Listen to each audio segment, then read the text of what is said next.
Hello and welcome to the Cheese Room podcast, live to you from the Man Cave and around the world. And joining me tonight, I've got a panel of fantastic guests. But before we start, just a reminder that Super Chats are live. Get your questions in for the panel. We're going to be talking all sorts today. We're going to be talking the Watford game. We're going to be talking the transfer window and the difference between there and there. For people who aren't very good with the English language like me. Right. I'm sure everyone saw my tweet earlier. Welcome to tonight's panel. First Cheese Room YouTube show of 2022, and tonight's panel is the best one we've had so far this year. Firstly, welcome back, the Pidge from Tailor Made Army. How are you, mate? Yeah, good. Happy New Year, guys. Yeah, good to see you back on. Now, someone's put some foreign languages in the run sheet, so this will be a test. It's Frohes Nuez Ja to HG. Am I right? Yes, those letters were somewhat correct. Yes, thank you very much, Dave, for doing the work and putting that in the run sheet. Yes, Happy New Year to everyone. Guten Rutsch, as they say here. Have a good slide into the new year, and I think it's going to be a good one this year. Good. This next one, I want to say Feliz Navidad to Brendan, but that's wrong. Feliz Anno Novo. I'm sure you could put a better accent on it, but you get the general gist. It was a great effort. Yeah, Feliz Anno Novo. Feliz Anno Novo. Feliz Anno Novo. Por favor. Por favor. Do we play? Yeah, mate. Feliz Anno Novo. Happy New Year from Brazil to the Cheeseheads. Hope everyone's doing well and looking forward to the rest of the season. Good to have you back on, Bren. And it's Happy New Year to you, John. Happy New Year. Well, I mean, it's a pity Dave I didn't try and find out the Welsh. I can't say I know it. I'll have to ask my mother to get the Welsh version. Maybe Kerry King can, maybe she can put it in the comments. My mum would know. My mum would definitely know. Bonada Shumai. There you go. That's all you're getting from me. Doesn't he play for Hungary, that guy? He does. The pressure is amazing. We'll probably sign him. You have to clean the camera. with all the spitting involved, you probably have to clean the camera after saying Happy New Year in Welsh. Absolutely. Oh, I tell you what, you're going to have some angry Welsh people on the line in a minute. I can see Kerry King is in the chat, channel member Kerry King, and she is proper Welsh, so don't upset her. She'll have the pitchforks out faster than the Levy Out Brigade. Pidge, let's talk Watford. What was your feeling about the game beforehand? I'm sorry you have to talk about this, by the way. Oh, God. Well, the West Ham game or the Spurs one? Definitely a Spurs one, mate. Definitely. Oh, God, yeah. It much improved from our point of view. I think we had to change something, especially the system. And, apart from the obvious in the 6 minutes of injury time, I thought we played pretty decent. I think the ref didn't do us any favours, but at the end of the day, you guys were the better team. So, it's still gutted, but there's plenty of positives for us to look at. When you came into the game, did you think you're going to take anything out of it, though? What were your thoughts? Well, when I'm doing my pods, everyone gets bored because I always put 2-1 for Watford anyway, no matter if we're playing Man City or we're playing bloody Norwich. But, I always say, as long as we go into every game and give it 110%, as obviously like you guys would do with Spurs, that's all I can wish for. And we give ourselves half a chance, and if we press teams and show no fear, and to a certain extent we did that. Expecting anything out of the game, in a way, I thought if we pushed you guys and had a good go and got a bit lucky, then perhaps we could possibly get a draw or nick something. But it's probably wishful thinking. Bit too much for a muss, but I think it went the right way at the end of it. But we're definitely more upbeat than we were against West Ham. West Ham game was just absolute shocker, so we couldn't get any worse. And how's the? I'm sorry to mention it so early, but how's the Ranieri appointment gone down there? Are you happy with it? What's the sort of Watford take on it? It's an interesting one. It's probably the best we can get, and he's got plenty of experience, obviously Premier League experience. Okay, it didn't work too much at Fulham, but I think with us it's a case of he's doing what he can with probably a bad bunch, especially at the back. going forward, we've got no problems. It's just at the back we just concede goals. We haven't kept a clean sheet all season, so we know exactly where our problems lie. So hopefully, with the news that's come in the last couple of days, that we'll hopefully be signing a left back and at least a couple of centre backs. Hopefully that will change. But in terms of the appointment, usually people joke if we don't make at least 4 or 5 managerial appointments a season, then something's obviously it's classed as stability at the club. But with Ranieri, I think it was the right appointment. We needed someone with more of a plan B than Isco. It's a shame with Isco because he's such a nice bloke. He got us promoted, and we gave him the chance. But with Ranieri, I'm happy with him. And the general consensus is we've got to give him time. We've got to let him at least bring some signings in January, and let's see what we can do in the next couple of games. The Leicester game we're not really bothered about, to be fair. In the big picture, it's Norwich and Newcastle coming up, which will really test how we go into the busy, out of the busy Christmas period, but into the business end of the season. And serious question, this you mentioned left back Danny Rose not working out there. Is he sort of not featuring much? And obviously you got Moura. He's in there as captain now, which I think people were gobsmacked from a Tottenham perspective when we saw on the Amazon film documentary he was like a key leader in the dressing room. But obviously he's taken that with him to Watford. So just thoughts on those two guys would be really welcome for our viewers. Yeah. I mean, first I'd like to say that Shan was right with the 30-yard blisters over the bar. I mean, Jesus Christ. I mean, I'm about 6-7 rows from the front, but he's clearing me by about 40 feet every time he shoots. But look, jokes aside, the guy's been absolutely immense for us. He's deserved captain. He's a leader. I mean, he's played for a top 6 side in you guys. He's playing in the Champions League. He's got that experience, and that's what we needed. We needed a leader, and we need a few more. But he's been excellent. It's kind of 50-50. I said this to me Spurs fan mate who works with me, who went with us to the game, that I can't forgive you for giving us Danny Rose, but I can certainly make up for it giving us Sissoko, because Danny, when he first came, I went, oh, brilliant. Bit of experience. Ex-England left back. If we can get him fit, I know he hasn't played for a season, then we've got a right good signing there, free transfer. It's a typical Pozzo signing because we don't seem to spend a lot on defenders, but he just doesn't seem to be fit. And Ranieri's questioned him as well, quite rightly, because he's been looking wanting in a couple of games. Okay, we've sort of forgiven him against Man City because a lot of players get found wanting against City, but he just doesn't look fit. He doesn't look like he's shaking any of that timber from pre-season either. So we'll just have to wait and see with that one. But with the possible signing of a left back, I don't think he's going to get many games at the moment the way it is. But Sissoko is absolutely immense for us. He's been probably our most consistent performer since around the Liverpool 5-0. Even then he shone. I thought even then he played well, even though we got spanked at home against Liverpool. That's an interesting one. We've all got fond memories of Danny Rose, I think, marauding down the left. So it's a shame. Genuinely, it's a shame that he hasn't worked out. And it's a bit of a shame for him, really, as well, because no one wants to see him finish his career on a sad note, really. But there you go. John, the Spurs lineup, apart from Romero for Sanchez, do you think that was Conte's first choice? I think it pretty much is at the moment. Hopefully we'll get a couple of new additions, but I can't see who else would come in. Maybe Winks for Højbjerg, but I thought Højbjerg actually was better on Saturday than he has been in the recent games. So, probably is our first choice team. I thought Højbjerg was pony, if I'm being really honest, mate. But there you go.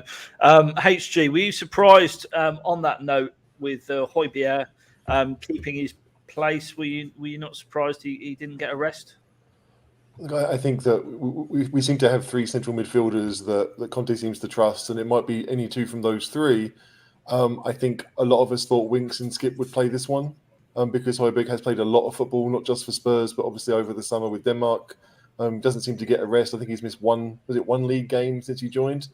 So you thought that this might be an occasion for it, but even when it was time for Winks to come off, it was Winks to come on. It was Skip that went off, and Højbjerg stayed on the pitch. So it does appear that Højbjerg is still the first central midfielder as far as Conte is concerned. And I don't think he's ever been that great or that terrible. But he obviously has the experience that we're going to need in midfield.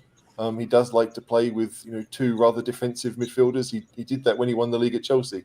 So Højbjerg will be here most likely. But yeah, it was a bit surprising because Winks has played well, much to your annoyance, caller, but he has done all right. And so yeah, maybe Winks and Skip.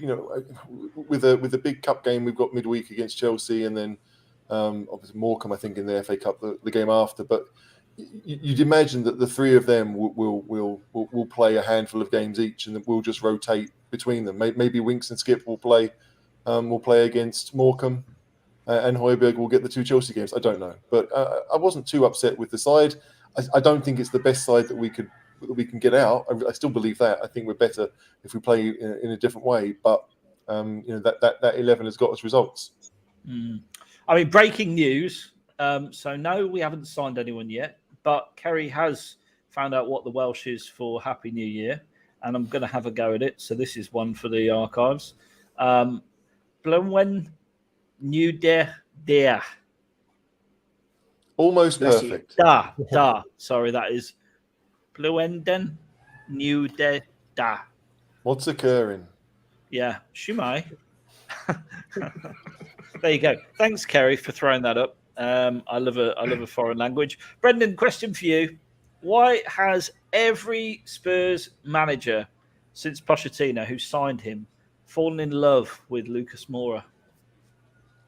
I think you can see the effort that he puts in, and I think when a new manager comes in, that's kind of what they want to see. They want to see who's fighting for me, and Lucas brings that, the energy, he's the athleticism. So you can understand, and he is starting to deliver a bit now. He's been so inconsistent since he came. So maybe a couple of good games isn't the end of that. Maybe this is just Lucas, and next week will be terrible. But I think that the fact that they know that they can trust him, certainly managers like Conte, where there is the high intensity, we do have to keep running, to keep pressing. The Lucas does provide that. So that's probably the reason. When you compare to other players like Ndombele, for example, who is the polar opposite. So it's probably that, just the sheer effort and determination, and know that he can pull it out of a bag. They're just not consistently enough. Just to shout out this comment from Shai, long-term listener and recently joined Patreon, wanted to give a shout out for the content in the group chat. Just hot off the press, there is going to be something special for patrons, isn't there, Bren, coming up? Yeah, just recorded it. Our Faces in the Crowd with Davo in Australia. I literally finished about 5 minutes before we started recording here, so that will be out tonight. It'll be a quick one. So I'm just going to work out how to put stuff on the Patreon because it's been so long since we've done it. But it will be out tonight. It will be out. So patrons, look out for that. There's going to be a 45-minute rant on ENIC and Daniel Levy hitting your inboxes anytime. Now, if you're not a Patreon, do please consider signing up. The details are in the scrolling ticker at the bottom of the screen. You can join. It's £3 a month. Goes towards the running of the podcast and the shows. And, there's some really good exclusive content on there as well. Pidge, back to the game. The stats show Spurs had 76 possession and obviously Watford 24%. I know we touched on the tactics in your preamble, but were you surprised at how little sort of adventure Watford had going forward? Is that just a tactic you're going to use against, dare I say it, a top 6 team? We don't see ourselves as that most of the time, but is that something you think Ranieri will employ against the so-called bigger clubs? Does it worry you slightly? Well, when we had that glut of fixtures included, and I would put that with you guys as well as a top 6 club in terms of the stature, definitely that we do seem to play better against you guys and better against the top sides and seem to press a bit better. But when we played City, Chelsea, and I think we had Arsenal in that small run as well, we had decent performances. Okay, we lost them, but we all came out of that saying, well, at least we had a good go. They were just better than us. And, we did press a lot more. On Saturday, first half was absolutely rubbish. We just seemed to, you guys seemed to press us a lot more. And like I say, with the possession, it tells its own story there. You guys were all over us in the first half. We sat back too much, like I say, paid too much respect for you guys and didn't try to force the issue and ask any questions, especially of your back line. Second half, much better.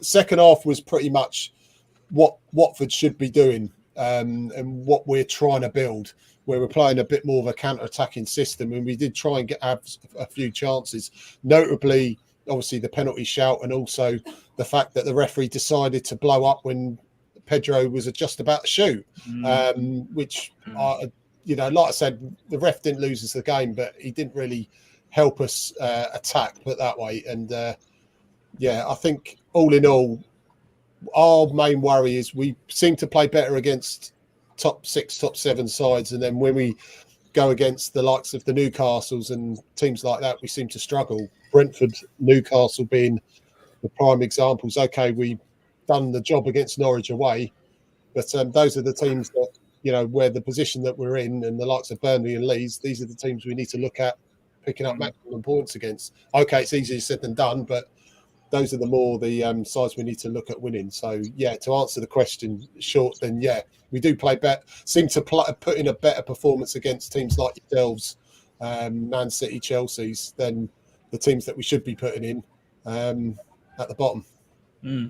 John, did this feel like a bit of deja vu? Southampton, 10 men down, all over them for, pretty much 90 minutes, and couldn't put the ball in the back of the net. Similar story here almost. Well, we didn't have any goals disallowed. Didn't have any goals disallowed this time, did we? Which were a bit innocuous. I think, Pidge, a question for you I wanted to ask. Yeah. Obviously, we spent the whole game switching it out wide, especially to Emerson. Do you think that was a deliberate tactic that from Ranieri just to let us have it wide, or was it because they were so compact they couldn't get out straight away? No, it's the inability for Messina to read any plays and sort of after the 40th pass to actually spread out left and help Zemmer, I think that was. But I'll tell you what, it's spot on, jokes aside, I think it's spot on tactics from Conte, if that's the case, because it worked a treat for you guys first half. You had so much joy on that right-hand side. Even I could have put in a decent cross from that right-hand side because you had so much space. We were screaming at Messina, who's, I think, to be honest, he looked out of position because it looked like a 3 at the back with 2 wing backs with Semmer and Kucha, and on that your right hand side and our left, we needed to double up on your right winger because that was where you were going to hurt us. And we were amazed that you didn't score at least a couple of goals from that position because he was just raining balls in. And like I say, once again, to answer your question, I think it's the deliberate tactic I think more from Conte than Ranieri, right? Because I think the organisation at the back first half on the left was almost non-existent because there was just so much space. We just couldn't believe it the whole of the first half. So, I think we got away with that first half. I think it was more a case that Emerson couldn't cross for Toffee, could he? We were lucky. The whole game, unfortunately. Well, that's where the next question's going, actually, John. HG, given our tactics are to use wing backs, this is a very loaded question. It was written by Dave, can you tell? Yeah. Is it time to face up to the fact that Emerson Royal has the crossing ability of Jose Dominguez or Roll Fox? Rule Fox. Whatever. I'm trying to make him sound more exotic. A lot of our viewers won't have even heard of Roll Fox, to be fair. Roll Fox. Okay, so it's really interesting what Pidge said about how we had all this space down the right-hand side, because we knew that we had the space, but I think a lot of Spurs fans thought we did absolutely nothing with it. The crosses that came in were more hopeful than anything. It does appear that Royal doesn't necessarily have the ability to really beat someone. He doesn't want to attack anyone. If he does go forward, it's slow, and then knock it past and run. The tricks aren't there. Like you either want to see world-class pace that you might get from someone like Walker, who can literally just knock it past you and then get to the ball easily. Royal doesn't have that, so he looks a bit awkward even trying. I forget what Dave's question actually was because I was too busy laughing at the Basically, is it time to give up on Emerson Royal? Which, if I may put my host's 2 penneth worth in, it's absolutely ridiculous. The guy's played 13 games. Dave, have a word with yourself. Give up on him, no. But I think I said this something on Facebook today. I think that both Royal and Reguilon, to an extent, are better as fullbacks that have wide players ahead of them that they can work with. Like Reguilón's got pace to burn and desire and all the rest of it, but he's not that great really when he's got the ball at his feet. His crossing isn't amazing. He seems unwilling to shoot. And if we're playing a system where the width is coming from the wing backs and there's no one really going out there to help them, then both of those players need to be more decisive. And I don't really think either of them are. They're always checking back or looking for a pass. I mean, the one chance we had, I think it was the second half, when Lucas kind of chipped it into the run of Son and Bachmann made the save. Like, Lucas is in the position where you're thinking, that's what Emerson used to do. You know, Walker would go on the outside, he'd knock it back inside, and Eriksen with the cross. And we saw it against, the famous Delhi goals against Chelsea. That's what we could have done. Emerson, is he a wing back? I don't think so. Can he learn to do what we want him to do? Possibly, but I'm not sure if the minerals are there. Like, does he have the real pace? He looks a bit awkward on the ball too. Like, if I'm honest, I don't see a great deal of difference between Emerson Royal and Serge Aurier. When we're talking about attacking, I think Aurier might be better. Now, Aurier was a bad defender, and I think Emerson is much better at doing that. But if you're playing wing backs and they're not really defending their own 18-yard box that much, then yeah, I would take Aurier over Emerson in that case. It is a bit horses for courses. Like, when Nuno signed him, you're thinking, great, we're going to have a back four, 4-3-3 that Nuno liked. Again, the width had to come from fullbacks, but they came from deeper. They started from deeper. That might be more, Reguilón's and Royal's game, but I still think that both of them would be better if they had someone ahead of them that they could work with. Individually, they don't have enough to scare me if I was defending against them. So I can imagine that a professional football would be like, yeah, okay, I'll show you the outside. I'm as quick as you. So I'll block whatever you try. It's not time to give up on Emerson, but it is interesting that, in all the places like the Athletic or wherever, they're all saying that we're looking for a wing back down that right-hand side, which to me indicates that Conte knows that he can get better than what he's currently got to do the things that he wants the wing backs to do.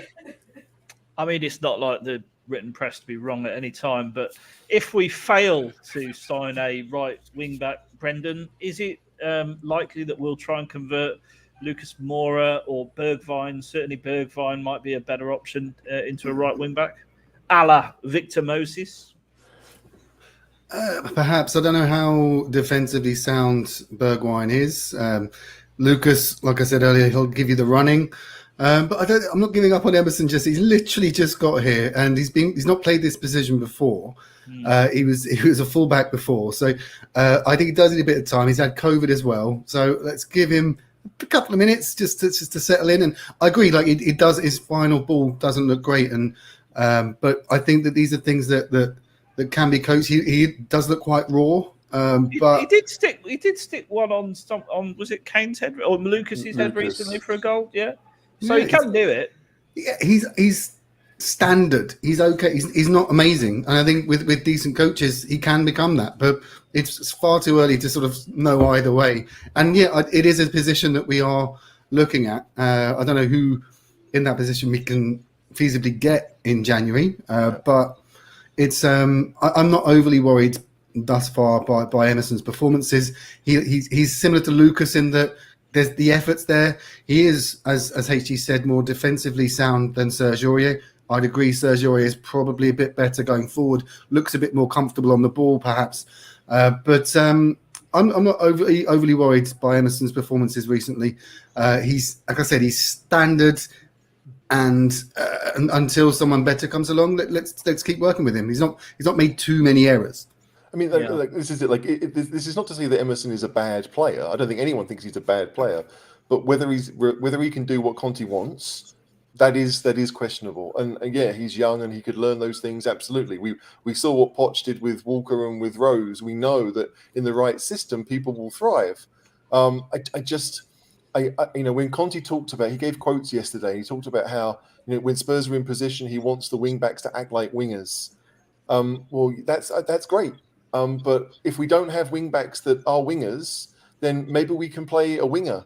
Maybe we can do Lucas down there. We can do Bergwijn down there. Like, Bergwijn was injured for yesterday, so I know that he couldn't have played against Watford. But you do think that when you have the possession that we had, second half against Southampton, obviously they were down to 10, so we had all the ball. most of the game against Watford, we had most of the ball. That maybe try and be a bit more adventurous, especially when you've got 3 centre backs and 2 defensive midfielders there as well. Going a bit more attacking in the wing back position, I don't think it's going to hurt us too much. Like Watford barely, and I mean this nicely, they didn't really cross the halfway line too often. When they did, they looked dangerous, but they didn't do it that often.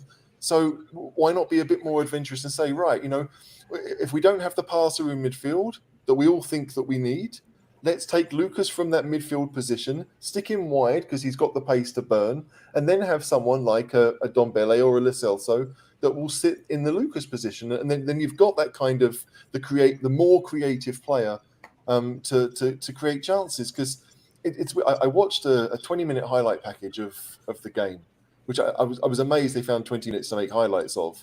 And when you look back, you're supposed to have a few half chances. Backman made the one save against Sun that was probably decent, but outside of that, we didn't do too much. And you just think, against the better teams, you might want Emerson in that position because he has to be aware of what can go on behind him. But if you're against teams that maybe don't want to have the ball, then we have to be a bit more positive and say, right, if you're not going to go for it, then we will, because otherwise you see games like the game against Watford, which was it wasn't a great watch. Yes, we got the result, but it was so frustrating watching Spurs that it felt like that Southampton game. And I don't know, I want us to be a bit more inventive and just a bit more hopeful and positive that we can go and get the goals that we need to win games. I mean, certainly a very long spiel there, HG, but I got the gist of it. Pidge, your keeper made some great saves, including the one from Simon. Is he? Should he be number 1 when Foster's back and fit again? Comparing him to Foster, I think Foster commands his area a bit more, but Batchman as a shot stopper is very good. I think his confidence has got to get a little bit better. I think it doesn't help having a shaky defence in front of him.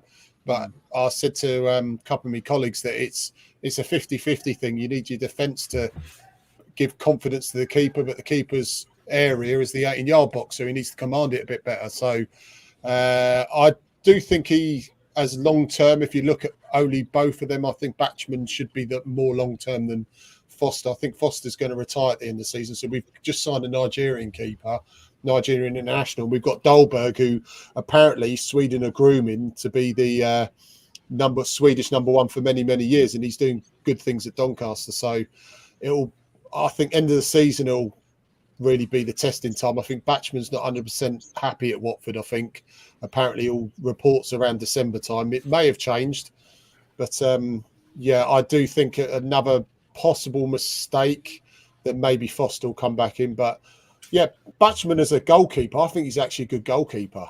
He had a good game, to be fair. Just his overall aura at the back is a bit questionable, to be honest. Coming out for crosses is a little bit worrying.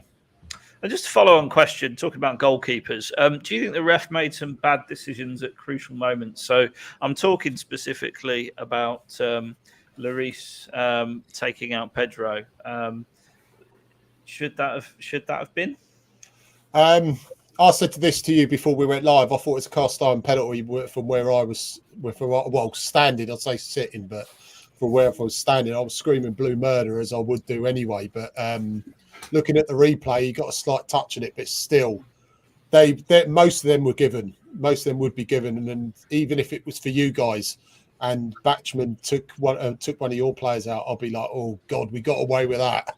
If that wasn't given, in all fairness. So, yeah, the ref did slow us down as in part. That's, like you were saying, alluded to the penalty shout was a very close shout. It was definitely 50-50 in that. And the Pedro one where he should have been allowed to carry on, which I thought was disgraceful. Skip took him out, didn't it? Took I mean, he had the ball. He had full control of the ball. So I don't know why he blew up. But the ref, I thought the ref just in general was poor. Like I say, I don't blame him for losing us the game, but I just thought he was poor.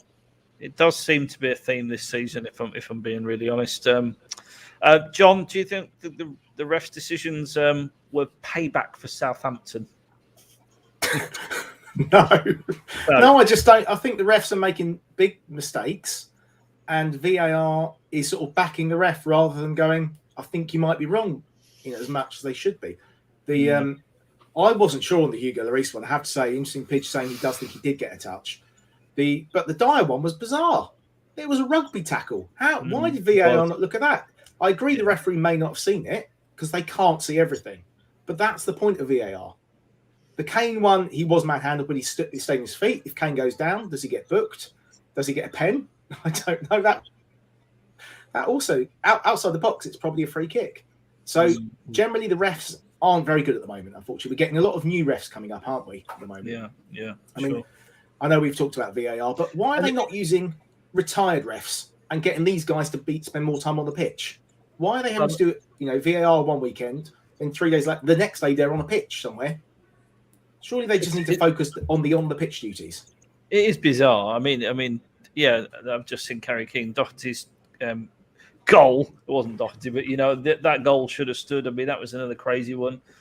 Couldn't be VAR couldn't look at that one, which in itself is a nonsense. Well, you just go, well, why not? Just change the rules to make them make sense. It's ridiculous, So it's just a shame after third or fourth season using VAR. It's a shame it hasn't, matured a little bit more, because I'm well aware it doesn't function as dysfunctionally as it does in England, elsewhere in the world. But there you go. Do you remember the World Cup? Was it no issues? Yeah, exactly. They came in the World Cup, and I think we were all a bit like, "Oh, here we go. This is going to somehow ruin it." It was brilliant. But it didn't. It didn't ruin it. I can think of maybe one contentious decision that happened where it was like 50-50 possibly, but okay. But yeah, like for some reason, the Brits, I suspect, John, that they don't want extra referees because it will cost them more, because we have, professional referees. This is their job. That's the crazy thing. Amen to that. I rest my case. Your Honour, good to see the correct use of your. If I could just jump in there, caller. The difference in the World Cup is there was a head ref and then 5 assistant refs. They had 6 of them in that VR room for every single game. We have 2. We have one referee and then an assistant referee. If the referee's looking at something, will then be looking at other decisions. Maybe they need to make even watching the game properly, to be honest, from what I've seen.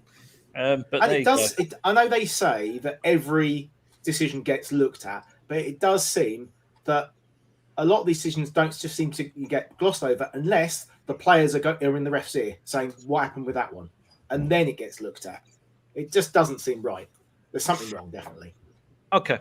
HG, Conte didn't make changes until too late, in my opinion, a la Pochettino. Were you surprised to see Lo Celso in amongst those subs because he's been out of favour, injured? Only because we saw such bad subs at Southampton. I thought we might see the same ones again. But no, I mean, we needed a bit of creativity, and Lo Celso and Ndombele are both there. That they're the ones that are more likely to do it. But you're right. It was more the fact that it happened so late. It was pretty clear from what certainly from the hour mark that Watford were going to try and hang on and hit us on the break. And so at that point, either you say we don't need 5 defenders, which in the end is what we did. We went 4 at the back, or you trying to bring some more attacking options on. Just switch things around. We didn't need that kind of 6-4 split. I mean, I think for most of the game, Spurs had kind of 7-3 really, because I don't see the wing backs as being attackers. So when you've only got 3 attackers on the pitch who can actually affect things going forward, that's usually not enough. We're not as good as Liverpool, who can seem to do that. We need to have more options there. And so when Lo Celso came on, I thought, okay, he's got 10 minutes, but it felt like, same with Brian. It felt like they'd been given a thankless task. You come on and do something, then you look a hero. But strictly speaking, 15 minutes at this level isn't enough time to really affect a game. At least I don't think so, right? Like you can hope and you can pray that maybe they'll do something. But considering the way the game was pretty set, we could have done things a bit earlier. But no, I wasn't surprised, Lo Celso. I think Lo Celso is more likely to figure under Conte than Ndombele is, and Lo Celso may well in the future, especially if we play 3 in midfield and go with just Kane and Son on top, that he could start a few games for us. Yeah. 92 watching, only 33 likes. Please hit the like button, or I'll get HG to do a rap or something. You know, no one wants to see that. No one wants to see that. No one wants to see that again, especially not the dance. We definitely don't need that. Brendan, obviously, no one wanted to see anyone falling ill at the football, and you know, I hope that support is absolutely fine. But do you think that worked ultimately? That gap in play, that reset, if you like, worked to Spurs' advantage? Technically, yes, because we scored in the 96th minute, and the 6 minutes were mainly down to that stoppage. So it's strange that these things have been happening quite a lot this season, and I don't remember it ever happening before where someone's fallen in the crowd. That's 3 times now, twice with Spurs, where someone's fallen ill in the crowd. The game has stopped whilst they get medical attention. Obviously, that's the best thing, that they do need that medical attention. But why wasn't this happening like in 2005? It is a bit strange. It does seem to be happening every 5 minutes now, which is, you know, sad. But it's good. But it's good. It's good. But why wasn't it happening before? I think it was. I think this has happened. It just hasn't affected the game. I think it's just been dealt with on the sidelines. I think that's what the difference is. But it's weird. I think, Brendan, wrong. I think it's 5 or 6 we've had this year. Yeah. Wow. Off the top of my head, I can't remember what they are, but there's been a number. We've had 2. Yeah. You had Right. 2? Yeah. Okay. Yeah, we've had a It was cardiac against Chelsea, arrest, wasn't it? And cardiac arrest. He's luckily he's from our forum. We messaged him, and he's doing all right. The guy on Saturday had a seizure, but as far as I know, it was all stable and he's okay. So thank God, touch wood, those guys are pulled through. But yeah, it is a bit concerning, isn't it? Yeah, yeah, absolutely. Sorry, Bren. What No, the just- advantage then? Yeah. The pitch brought up a good point there about the cardiac arrest with and the J3 Foundation. We're good friends with Charlie Edinburgh, who founded that after the death of Justin Edinburgh at the gym from cardiac arrest. So these things, it's good that they're getting the attention. I think it shows that the places of exercise, so football stadiums, gyms, swimming pools, they should have defibrillators because they will save lives. They would have saved Justin Edinburgh's life, which is why Charlie's pushing that so much. But back to the point, yeah, I mean, we did score in some. I was certain that we'd get nothing from the game. By that point, I was like, we're not going to get anything. Off, hadn't you, Brent? Admit it. You'd switched off. You're probably having a margarita, working on that tan. Look at that beetroot face. Oh, Yeah. I'll admit, I was actually at the beach. I was watching it on my phone, but and by that time, I was like, yeah, just another beer, come on. But yeah, it was lucky. It kind of made up a bit for the Southampton game, the nature of the victory, because Southampton was definitely 2 points dropped. This could well have easily gone the same way, and the fact that it didn't. I know he sort of said about this weird thing about things leveling up, but it kind of almost felt like that. It did make me feel a bit better, and kind of forgot the frustration of the Southampton debacle with VAR, that we did get the 3 points. Again, Pidge, I'm sorry for you guys. I'm from close to Watford, so I do hope you guys stay up, and that things do turn around soon. But not that sorry. Thanks for the 3 points. That's all right. Pidge, the goal from Watford's perspective, you must be really frustrated with that after keeping us out for 95 minutes, you know. Yeah. It was very frustrating. I mean, like I say, football's not everything, and I'm so glad that guy was okay and it all got stabilised. But when we were looking at that and said, okay, we've got 8-9 minutes, including injury time. Right, let's have a go at them. We've already had a go, and let's bring some subs on. And Kucha should have come off before he made that foul, which led to your free kick. A lot of people were criticising him, saying it was a bad foul, but the guy was absolutely shattered. And my mate joked about, we'll bring on Hernandez as soon as they scored. As soon as you scored, we bring on Hernandez. So we should have brought him on at least 10 minutes to go. Before the interval, and also about 20 minutes ago should have brought on Cleverly. So it certainly worked in your favour. But I think a lot of it was we should have made our subs, like you were going on about your Pochettino-esque subs. Yeah, we made some late ones which were just totally irrelevant. 2 minutes to go before the end when we're 1-0 down is not really going to make much of an impact. So yeah. Can I ask you, Pidge? Like, there was a lot of talk at the start of the season about whether we should have 5 subs again, right? And lots of teams were saying, well, that benefits the big teams more than anyone else. But I'm not sure I agree with that, because in your case, I think every manager thinks I've got 3 subs. I have to, I can't just use them willy-nilly. maybe I need to do it tactically. But if you've got 5, in theory, that's an extra 2 players where you can just switch them in out, fresh legs. You're not trying to do anything else. But in your case, like if Kuchka's not on the pitch because he's knackered and someone else is there marking Son, then maybe that person won't give away the free kick. It seems like, given the amount of games that teams are playing, I mean, with Spurs, it's we always have a lot more because we somehow in the playoff games for Europe and all the rest of it. You do think, like, if I was a supporter of a team that that was struggling or was needed a bit more extra help, a couple of extra subs might give you that extra help. Yes, Spurs may have better quality players, but that I don't know. It feels like if I'm a Watford fan, I would want to have more options to do something. I don't know how you feel about that. Yeah, I'm in favour of 5 subs, especially around, they say, this busy Christmas period. They were all complaining about. Well, should I say all of them complaining about? It was mainly Klopp and Tuchel. But I'm completely in favour of that. And that was it. Phil Ambrose was saying about Dennis. Yeah, we absolutely love him, but I think we've pissed off half of Senegal and Nigeria, stopping Sarr and Dennis going. But 5 subs, 100% behind that. Because regardless of, you guys are a bigger club than us, so you go get better, you go have better players than us, and hopefully deeper squads. But yeah, we certainly would love it. Like you were saying, that we see Kucha off, we can just lob another player on. We know in the knowledge that we've got at least another couple of subs. So if we need to change it, we can. So 5 subs, brilliant. I certainly would go with that. John, a set piece winner. I think the last time we had one of those, the Spanish flu was prevalent throughout the world, wasn't it? It's what, a set piece winner or a last minute winner? Well, take your pick. Set piece. I can tell you when. Well, I can remember one this season when we beat Watford at home. Oh yeah, Son's free kick went straight in, didn't it? It wasn't deliberate. Missed every. I mean, a deliberate one. Come on, you can't count that. It was lucky. Alderweireld against the Goons in Project Restart. I thought of that one. Yeah. I was thinking Vertonghen versus Wolves in the 90 whatever minute. Yeah, that was very late. Yeah, header from a corner. That's a good shout. Where did old Super Jan? But anyway, there you go. Pidge, what are your thoughts? You're going to stay up? With the signings coming up, potentially, I still think we've got a good chance of staying up. We've just got to start getting clean sheets eventually and making the home form more of a fortress.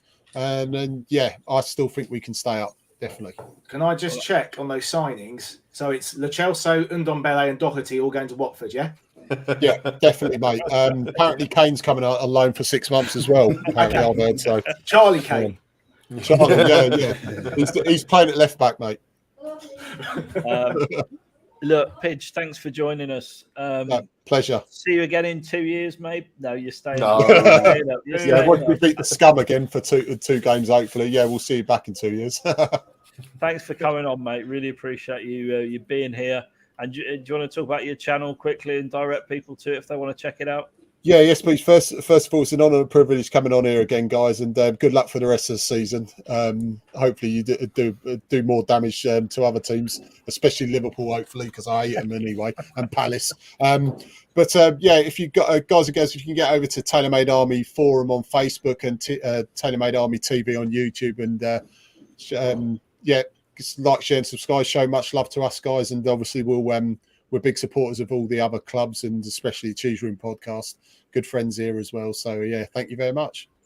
Thanks very much, mate. Thanks for joining us. Cheers, Cheers, all the best, guys. Take care. Cheers. Yep. Cheers. John, coming over to you. Question for you. How crucial is that with the Gunners losing? Man United tonight losing. That is 3 big points, isn't it? 3 big points that maybe we'll look back on at the end of the season and go, that's what got us to 4th spot. Well, it would have been crucial whatever their results, but it was great. Arsenal lose to an injury time winner, and we win with an injury time winner. Really rubs in the salt. We didn't play brilliantly. To grind out that result, it will give the team so much confidence. I think that they know they can win and get those games. If we'd drawn, that would have been 2 in a row that we should have won, but we hadn't. and that would have been a bit of a mental block then. I think it's such a key thing that we have got that result. And our next league game is going to be an interesting one, isn't it? It's going to be massive, isn't it? I tell you, I can't wait for that one. It's my birthday game. We've got to solve the creativity issues, though, haven't we, HG? Although against the Goons, it might not be such an issue at home, but, they'll come at us a lot more than Watford would or Southampton would.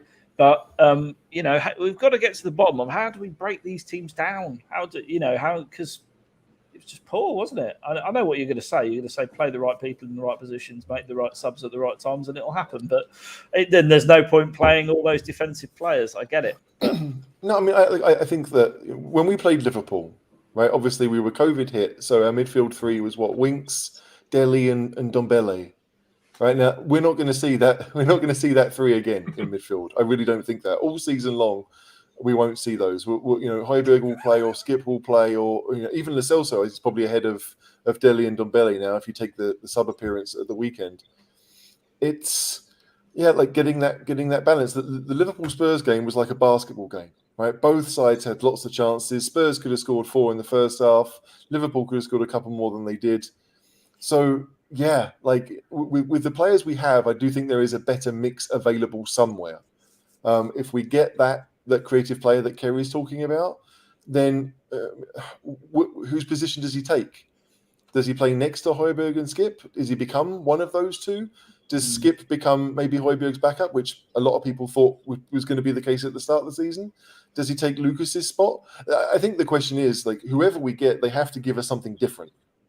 And we don't have that true number 10. We haven't had one since Eriksen. I mean, we used to have Eriksen and Sigurdsson and Van der Vaart. Like we have a real tradition of those players at Spurs. I mean, Hoddle is king, right? Because of that was his thing. I don't know whether Conte will even want one, because if you look at who he played when Chelsea won the league, you look at who he played when Inter won the league. He didn't really have a number 10. Even Eriksen at Inter didn't play as a number 10. He played for almost did what Winks is doing now.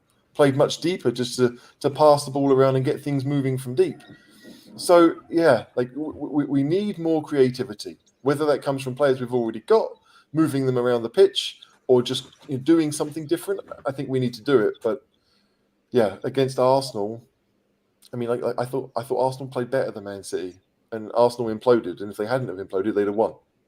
So it's not an easy game, and this may well be one to play 3 central midfielders, Skip, Højbjerg, and one more, and basically say to Son and Kane, like this is your thing. Ndombele, even though he's a luxury player, he is the type of player that can pick that pass. He provided the assist for Kane's goal against Liverpool, so you just don't know, but. To play Arsenal, or is it Chelsea twice in the League Cup, then Arsenal, then Chelsea again before the end of the month. This is a real test for Conte to see like what could be my best. What is my best team against the better teams in the league? Because as we all know, he's had a relatively comfortable run so far. Well, there's going to be some rotation, I would imagine, as well. So we're going to look ahead now to the Carbonara Cup. And if you just on the likes and all the rest of it, I think we've got 53 people have hit the like button. There's 105 watching right now. Come on, hit that like button. That would really help us out. I'm going to come to you, Beetroot Bren in Brazil. There's a lot of bees in that. Chelsea in a bit of disarray, are they? Do you think, Bren? I mean, they've certainly not. They're going to have to rotate against us, aren't they? Maybe, I don't know. What do you think? Yeah, I think the game against Liverpool was quite intense, obviously, and it was the day after ours. So there is going to have to be some kind of rotation from them on Wednesday. But in disarray, I'm not quite sure. The Lukaku thing hasn't helped. But they've still got an immense squad. Like I was watching the Liverpool game yesterday, was just seeing the players that they could bring on. And the fact that they can drop Lukaku for giving a mediocre interview. They don't look as defensively solid. It was strange from Tuchel yesterday that it was quite haphazard. It was similar to us against Liverpool in that I wouldn't say it was quite a basketball game, certainly not towards the end, but in the first half they were just so open. They were making mistakes. The Chalobah mistake for Mane's goal, was was very Dyer-esque. I'm sure Eric Dyer's done that, where he's headed it instead of kicking it. That's Eric Dyer's thing. Don't try and nick it, Chalobah. But yeah, I think that we'll see some rotation from them. We'll see some rotation from us. It's at their gaff. It's at the bridge. So we don't normally get much joy there. But if we could get a 1-1 draw, would be lovely. Well, a 1-1 draw would be lovely. What do you think Conte's reception will be, John? Do you think it'll be a warm one? I mean, it is the only club he's ever sued. It will be interesting, won't it? How, obviously Mourinho didn't get the best of receptions, did he, when he went back the first time? Did he not? I don't think he did, no. Because he got quite stuffy about the fact that he'd won 3 championships for them, didn't he? 3? 4. Yeah. 3? Yeah. And I don't know. I think generally they liked him, didn't they, Conte? But he's at Spurs now, and they hate us. Yeah, I mean, if we had a Spurs manager who'd won the title with Spurs, won the FA Cup with Spurs, and then showed up at Chelsea, we'd hate his guts. We would hate his guts. No, you'd still like him, surely. No, I mean, I'd still like him, I think. Bearing in mind how trophy shy we are, as is routinely pointed out on Twitter by various folk, Yeah, I think you're all being too kind. It's Chelsea, guys. You're just a loon, aren't you? You want to sit with next to the away fans and hurl abuse. Come on, don't put us all in that camp. Yeah, no, I want atmosphere. I don't want to sit there with my sandwich and my tomahawk steak and whatever nonsense you guys get up to. Quite like that. I like atmosphere. I like the tribalism of it. But it's weird because I don't hate Chelsea as much as most Spurs fans. Right? I don't have that relationship with them, but I know that they hate us. And so the idea that, a manager who's won them things, who they know is really good and who is likely to make us better, I can't imagine that they'd be happy back, especially when he's not doing Agent Conte. He's not trying to destroy us from within like maybe Jose was trying to do. Like Conte seems to be actually doing something that will benefit Spurs and him long term. So he doesn't have much love for the club. Like he may have a good relationship with the fans, Conte, but as you said, he sued them. So clearly there's a bit of bad blood there. But whether it's the Chelsea fans, I don't know. But yeah, I can't imagine they're happy that he's at Spurs. Paul Russell, hold that thought. We're going to talk transfers right after this preview and a little 2021 review. Lukaku's back, isn't he? So I've seen a news report today that Tuchel's had a chat with him, training really hard, a bit like Rocky Balboa in when he's coming to fight Drago, he's going to hit the ground running against us. I'm sure he's licking his tongue at the prospect. In joke, sorry. I get it. Yeah, we'll see. What team do you think Conte will pick then, Bren? What's your view? Rotation, much rotation? I think we're playing Chelsea, so I wouldn't expect too much rotation, but certainly I think one of the midfielders may change. Maybe we do bring in a Winks, the defence maybe change, but I wouldn't risk Doherty against Chelsea. I can't see too many changes, to be honest. He'll go strong. Kane will love to score against them. Conte wants to pick up his first trophy as Spurs manager, so there'll be a bit. But we've got injuries as well at the back with Romero still out. Sessegnon looks like he's still out. If there were changes, maybe 2, but not too many. What do you think? Everyone else think? Do you agree with that, HG? I can see a bit more rotation than that. Yes, I agree with it, if only for the fact that I'm not quite sure who's lined up to come. Like, I think if Bergwijn was fit, Bergwijn might be one to come in. I think Rodon, is he going to come in for Dyer? No. Do you know what I mean? Like, which of the defenders looks ready to come in? Would you take Sanchez out and put Tanganga in against Lukaku? I wouldn't. The fullbacks, Sessegnon's not really fit, so he's probably not going to start. Do you want Emerson or Doherty? You'd probably pick Emerson. So I think for that reason alone, we won't see too many changes. I think we could go more 3 in midfield. I think Conte's going to want to keep it tight because it's the first leg. I'm not sure if away goals count, but I doubt it. So I think that it's. Not sure. Yeah, I don't know, but it's interesting. If away Someone goals Google count, it. Brent, have a Google on that. All right. If away goals do Conte, sorry, that's No, really the away bad. goals aren't in it anymore. They got rid of it because do you remember we would have gone through? Was it 3 years ago? Because we lost 2-1 at their place, having won 1-0. Yeah, they don't play. There you go. Okay. Yeah. So yeah, I don't know. I think Conte would prefer to have it come down to one game, and if that one game's at Spurs, then fair enough. So if we can keep it tight, then I think we'll do that. But I just don't see many players that are, let's say, ready to come in and play a semi-final against Chelsea. They might be physically fit, but do you know what I mean? Like when it comes to being match fit, a lot of them just haven't played that much. Yeah. So yeah, maybe 2 changes, as Bren said, but if it's more than that, I'd be surprised. This is a concern as well. I've seen this all over Twitter. I've not really seen it reported actually anywhere in the press, but they've written all the TV related. I saw your little dig, Dave. Reports of more COVID cases. I mean, that's a concern. I've not heard any detail about it, you guys. Just on that, Conte mentioned it in his presser today. He was quite coy. He didn't say how many. He didn't say who. He said we're sticking with our policy when it comes to these things. So it could be one. It could be just a sub that no one cares about. But he's sticking his tongue. So he's he's somebody who's talking about it. I think that it kind of adds a bit of mystery as well to the lineups because it doesn't allow the opposition to prepare if they're unsure that there may be players with COVID, and I guess that works both ways. But Conte did hint at it, but was very reserved, and fair enough. He doesn't want to give away it's the players' decision if they make it public. We'll know when we see the lineups. All right, let's talk predictions then. HG, let's come to you first. What's your optimistic prediction? You're normally wrong on these. Because I'm not usually optimistic, and we've done okay. 2-1 at home. Yeah, but we're not at home, are we? When was the last time we won at the Bridge? Yeah, okay, 2-1 at home. Yes, why not? I mean, like we're good enough to score, but if we don't change things up in midfield, I don't know how many chances we'll get. So I think 2-1 is a fair prediction, as much as I don't want it to be that case. Now, I'll be a bit more positive. Let's say 1-1. I like it.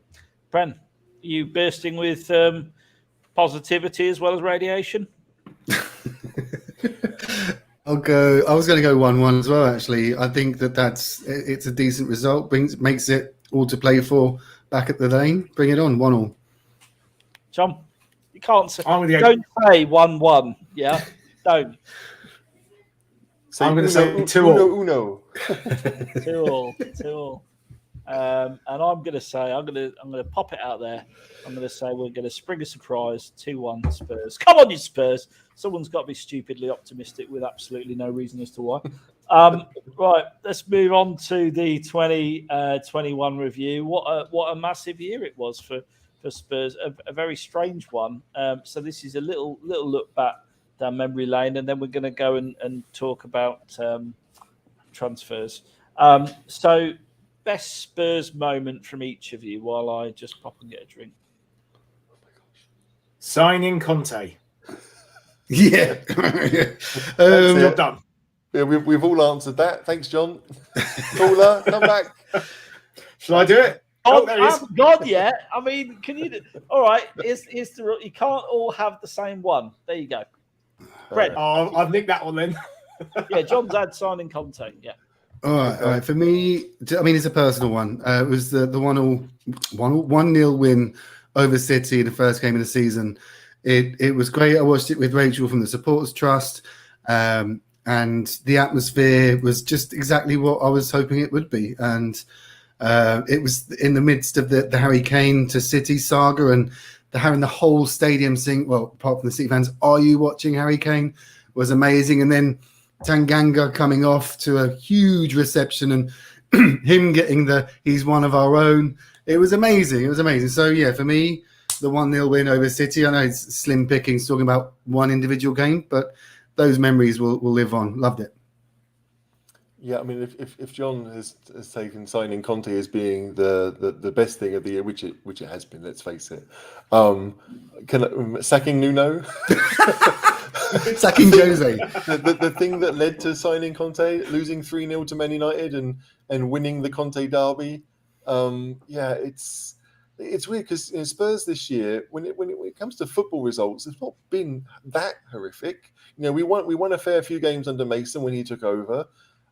Yes, we didn't play great football under Jose, and we didn't play great football under Nuno, and that's 2/3 of the year, if not more. But yeah, I think considering 2020 was a bad year for everyone, 2021 has been a pretty bad year for Spurs fans, and we just have to hope that this year it should be a lot better. But yeah, the whole managerial merry-go-round, like getting Paratici in because Paratici convinced Conte to come. Without that relationship, Conte is not Spurs manager right now. So there are a couple of things, but I just want to forget last year. I have no interest in reliving anything Spurs. My daughter watches a lot of Disney Plus, and there's a movie out now called Encanto. Oh yes, I've seen it at least 14 times now. There you go. Right, I think of Brendan every time. And there's a song in it like "We Don't Talk About Bruno," which apart from like reminding me about Bruno Fernandes, we don't talk about Nuno. We don't talk about Nuno. It doesn't exist. Nuno did. I mean, I loved Nuno's beard. I liked him as a person. But as far as I'm concerned, we went from Jose to Conte, and whatever happened in the middle, I've forgotten all about it. Yeah, we don't talk about Nuno. That is literally now going to be in my head every time I watch it. Which at my daughter's current rate of Disney Plus digestion is probably about 4 times a day. So I'll have seen it like 28 times in a week. Yeah, my best moment was actually pure maths there from Caller. Pure maths. The Spurs fans coming back into the stadium for the first time. That was brilliant, and it was City, wasn't it? I'm not referring to the one where we had 3,000 people in and got smashed up against who was it? It's bloody Villa or something. Oh, it's dreadful. No, but that opening game of the season with 60,000 people there and hearing and seeing the stadium full after what had been a long time without any live football for most people, it's almost quite emotional, quite brilliant, really. So, Caller, we have to stop you there because that was Brendan's one. You got to think of something else. No, but it was Brendan's for different reasons. And I make the rules, so there you go. Your worst Spurs moment, Bren? Oh, the worst Spurs moment of Zagreb. Zagreb was last year, wasn't it? Yeah, Zagreb, awful, without doubt. Yeah, John, you top that? I think I'll match that with a 3-0 defeat at home to Chelsea. Oh, that was bad. Grim. Shan feels really bad about that one. She had my season ticket that day, and literally it's primed for a view of that goal. It's at that end of the stadium. I think she's still scarred by it now. Shout out Shan. Sorry that you had to endure that in my behalf, but there you go. Sadly. HG? Super League involvement was pretty low. Yeah. Like I understand why we were part of it, but I don't want the Super League to happen. And if it does, then obviously I won't have any influence on Spurs being part of it. But that was just nobody wants to close shop in football. Even if there's one and Spurs aren't in it, I just know. Like the whole idea of football is that like Spurs are big because they were successful, they got fans and they stayed big, right? And we've been big for a while. Like the idea. oh. Mr. Gallagher. Look, it's the Super League is just not football, and that VAR, to be honest. True. I mean, VAR. I mean, it's funny. VAR, you could say should at least improve football, but the European Super League doesn't improve football. It makes rich people even richer, but it doesn't improve football. No. My worst moment. There's a lot to pick from, isn't there, really? But I'm going to say the managerial hunt was pretty awful. I mean, it kept us in content, I suppose, from a YouTube perspective, because we were linked with literally everyone. At one point, Mr. Tumble was coming to manage the team. It's kept us in content, but it was just embarrassing, painful, and drawn out, wasn't it? That's the way I would describe it. It was just a shame we couldn't put the Conte in content. Yeah, true. Best player of the year then, Bren? I'm ignoring it, HC, because it was bad. Bren? Probably Sonny, I guess. Because we'd say Skip now, but he's only been here for half a season. The thing is, Moura, the loss kind of worked out best for everything, so I'm quite happy with that. Whereas Zagreb actually wanted to win. It worked out well for me. Fuck you. I wanted to win the Europa League. I didn't give a toss about the conference. But yeah, no, player of the season, probably Sonny, just because I love him. I don't have the stats to back it up, but Sonny for me. You can pick the same one here, by the way. I think fair's fair. John? I was trying to work out if Lloris was probably just ahead. Good call. So he is. Okay. HG? Yeah, I second John. Hugo. And just to balance it up, I'm going to say Sonny. Amazed he signed that new contract, by the way. Like literally gobsmacked. That should have been one of the highlights of the season, actually. Yeah. I think someone put it in the chat. I think it's definitely up there, isn't it? I mean, quite incredible, to be honest. But yeah, I think that those two were the standouts. Can't really say Harry Kane's been the star of the season this last calendar year, unfortunately. But his best moments are yet to come in a Spurs shirt. Okay, worst player of the year. Bren? The worst player of the year?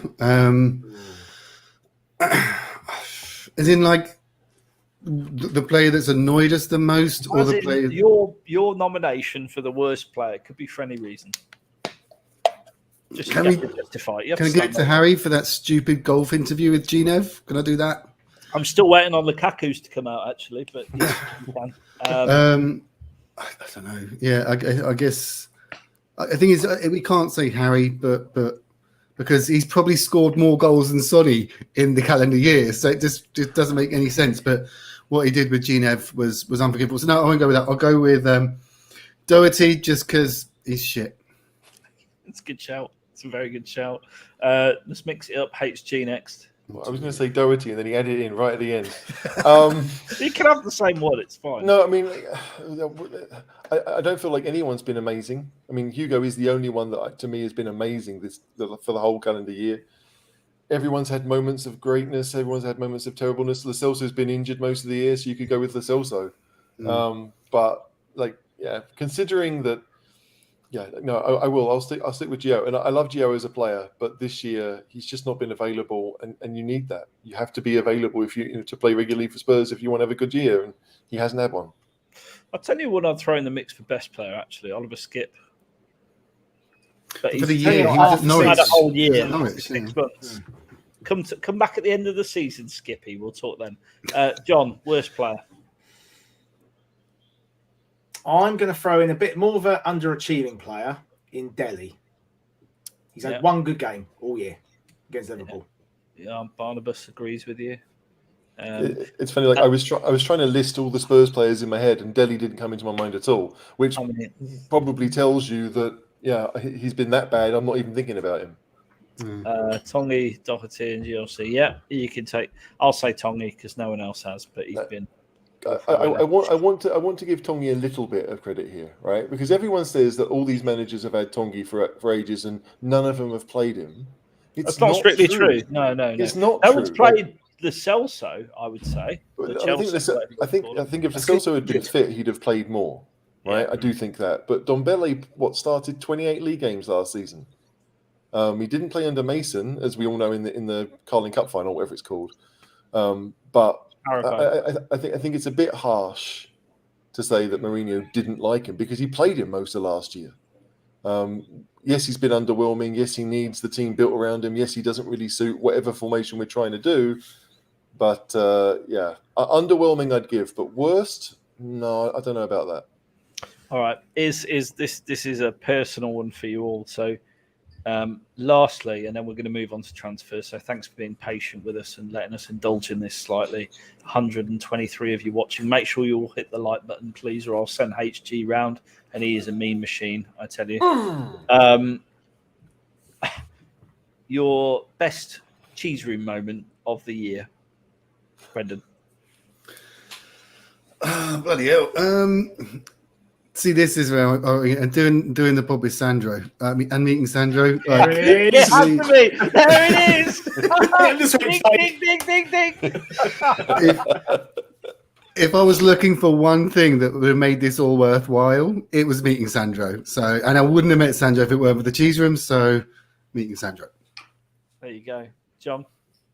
Sandro, by the way, he's up at the bar. Two caller from Sandro. That picture that you ran across the high road for me to get.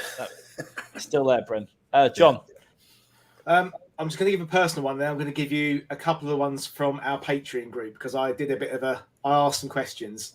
Personally, obviously being invited onto here has been fantastic and become part of the team, and getting to meet Mr. Diver at the Norwich game, being invited to the Tunnel Club.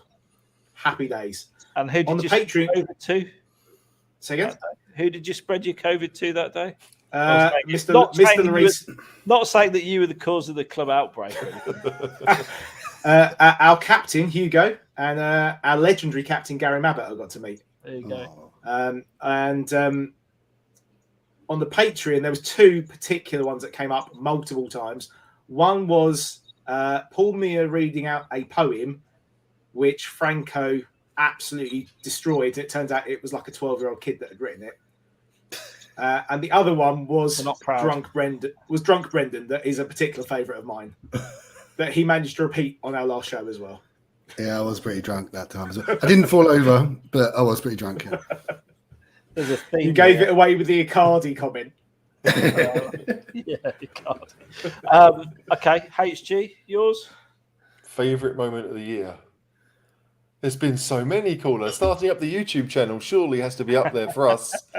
You know, back in June, it was just you and me talking into the ether, and not many people were watching. About the Euros, yeah. About the Euros, exactly. So look, that has to be a highlight for us because the Cheese Room has grown. We've gone from being a podcast to a podcast and a YouTube channel, and we've got people that support us. You know, we started the whole Patreon idea. We're really, really blessed to be able to have that, and we love that people like what we do. Even if you think I'm a detestable prick, someone told me, you can think that's fine. We're doing so well with our PG rating today. If you can just keep it going a little bit longer. But I think that's it, because we all love Spurs. We all love talking about Spurs. We love the interaction with people. That's why we do the YouTube shows, because it's not just you and I talking about what we want to talk about. We do love questions from everyone. And so the Cheese Room last year was great. Cheese Room this year will be even better. Yeah. That's lots of tournament. Oh, that's good. There's a highlight for you, Mancandi. Brilliant. I was thinking about this the other day because what I was going to try and do, I just don't have the time. And I need to do something this year where if something amusing or significant happens in one of our videos, we cut it there and then so we can put it into a highlight package at the end of the year. And I was thinking about this. I mean, there was the time I managed to get Mancandi on and Shand destroyed him, which I think we're still living off. Can we change his name though? Mancandi. What do you want to change it? No, because it sounds like man candy. Oh, okay. I didn't make that connection. There you go. There's another van. I think that was so fun. There was my insulting Adele, which started as something and then ended up going big. That was my fault. Obviously, being copy and pasted all over YouTube, being taken completely out of context, was a particular highlight for me. Yeah. That was very enjoyable. You mean Twitter, sorry, yeah. There's meeting Ledley King. How could I not enjoy that at the hospitality of Steve Diver? So many fantastic memories. But I think my personal favourite was honestly, and this is what the Cheese Room gives us. I feel like this is a communal group to talk out our Spurs issues, but to meet people in the flesh is always good as well. And I think it was back in April when Brendan was over, the time he brought me the Sandro picture, which now hangs at the bar. And we had a great night. We had an absolute wicked night. Moura was there, Diver was there, me, Brent, Leon was there, and it was just really good meeting up with people for real. So and I think, and obviously I've met people at the ground. I'm just going to give Dave a shout out as well. Shannon Skeggy car park. That was yes. Who could forget that? That was good. This is not where David met Shan. Just to be really clear. Just to be really clear, she decided she was so passionate about the Cheese Room. She broadcast from a car park. on this show. Yeah. So yeah, I'm sure we could just repost some of these and stick them up on Twitter. I'm sure that is good work for someone who hasn't got much work on at the moment. HG. I don't make the school holidays. I just enjoy them.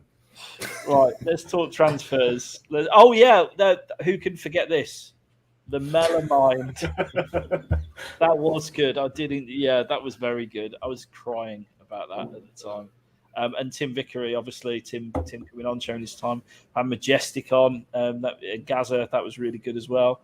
The quizzes we did. I'm not sure if that was this year or last year, actually, where you cheated on the We Are Tottenham TV quiz. That was last year. Was it? We'll put that in the past. But yeah, all sorts of stuff that has gone down. It's good. Oh, there you go. There's another one. Did you? I don't remember that. Probably. I mean, he is. Sorry. The Paul McVeigh pod. So yeah, we've done a lot. And look, 2022 is going to be a year of cheese. There's more to come. Let's move on. Let's talk transfers. Come on. Let's talk transfers. So let's throw this one up first. Now, this is where you can get involved at home. Chuck in a super chat with a name on it, or just send us a name and maybe we'll get to it if we're feeling generous. Do stick them in the chat box and we will look at transfers now. We can have a discuss and a debate. Let's start off with this name. He is the most divisive potential signing I've ever seen. Adam Traore. Adama Traore, I should say. Adam. Traore. My dad's watching at home as a Wolves fan going, if I taught you nothing, boy. Right, let's have a quick spin around the room. Traore. Brendan, it's a no from you, I can see. No, it's got less end product than Lamella. What is it? 7 goals in 130 games or something like that? Come on. What? No way. But is it all about that, though? Is it all about that? Is it not about breaking the lines? Is it not about the pass before the assist? Is it not? No, it's not. No. For me, no. He doesn't even look that great. He's a unit, but the greasy arms. Hey, for those me. guns look great. They yeah, but I don't know. Says he never lifts weights, by the way. Yeah, I just think that his return, be it in terms, like I said, the pass before the assists. He's not had many assists. He's not had many goals. Where would he play? I don't know. I mean, they're talking 20 million, so 20 million is not a huge investment, but I still think we can do way better. His return just doesn't justify it. Okay. 20 million quid. John, would you? For 20 million, I'd be very tempted. For the 40 million in the summer, no. But yeah, I think he probably is better than Stevie B, to be honest. I agree. Stevie's always injured. And he's probably going back to Holland, the Netherlands. The Netherlands. And I agree with this, King Hoddle. Who would argue with a man called King Hoddle? Ignore his stats, he creates havoc. Kane and Son will capitalise on it. And I honestly think that's part of the attraction for me. I think when you watch him play, he splits defences wide open, leaves loads of space because people do worry about him. Teams do worry about him. And he, as Kerry's pointing out right now, he is proven in the Premier League. No, he's not. Well, no, he is. He's proven what? Proven to be a less than average producer of goals and assists. That's what he's proven over 130 games. 7 goals, if that. I mean, come on. You look angry, Brendan, but you're just not I'm just red. I look cartoon angry. There's some smoke up my ears now. HG, you don't believe in the assist stat, so you must agree with me. Look, I think the assist stat is overrated. And unbelievably, considering he's done nothing, I think Traore is also overrated. What the heck? People are talking about 20 million as if it's pocket change. It's not. 20 million is a lot of money. So, no, absolutely no. Like, you want to train him to be a wing-back. He's never played there before in his life. He's not going to be there. He's not going to play where Lucas plays. I think Bergwijn is a lot better than Traore. A lot better. I know what people say, but no. I've read that Stevie B actually wants to go back to the Dutch league for family reasons. I don't know how true that is. That may well be true. But like, if you're talking about, which is the better footballer, like I want Spurs to play with the football, and if you play with the football, then you need to have better footballers. I just think that Adama offers so like what are the managers that have signed Adama Traore? Sherwood signed him for Villa, and Nuno signed him for Wolves. I don't know who signed him for Middlesbrough. Probably Neil Warnock, right? But that's 3 managers, and I'm thinking, no, I'm not siding with them on any football decision whatsoever. So yeah, if Conte wants him, yeah, there's nothing we can do about that. But I personally would not want Adama Traore anywhere near Spurs. I'll be well happy. I'll be honest, I'll be well happy. I think he's a different player to what we've got. I think he can break lines. I think he terrifies, he terrifies defences. But then why don't Wolves play him every game? If he was that important. Him off the bench. They use him off the bench. He made their goal tonight. Prime example. Yeah, absolutely.